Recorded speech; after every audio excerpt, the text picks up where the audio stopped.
মার্কেটে এখন প্রচুর সজনে ডাঁটা পাওয়া যাচ্ছে। আর সজনে ডাঁটা হলো বসন্তের প্রতিষেধক। আবার এখান থেকে আমরা কিন্তু আয়রনও পাই। আর খেতেও কিন্তু হেভি টেস্টি লাগে। তাই দেরি না করে আজকেই বানিয়ে ফেললাম।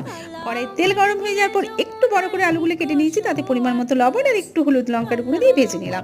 সজনে ডাঁটাটা দিয়েও ভালো করে ভেজে নিলাম। তারপর জল দিয়ে ঢাকা দিয়ে সুসেদ্ধ করে নিয়ে নামিয়ে নিয়ে কড়াইটা পরিষ্কার করে আবারও একটু তেল দিয়ে তাতে শুকনো লঙ্কা কাঁচা লঙ্কা ফোড়ন দিলাম।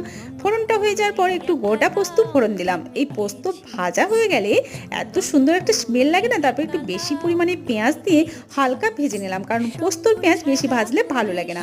তারপর বেটে রাখা পোস্ত আর মিক্সি ধোয়া জলটা দিয়ে পোস্তটা ভালো করে ভেজে নিয়ে দিয়ে দিলাম ভেজে রাখা সবজি। তারপর ভালো করে কষিয়ে নিয়ে আবার একটু জল দিয়ে সুসেদ্ধ করে নিলেই তৈরি হয়ে গেল সজনে ডাঁটার পোস্ত।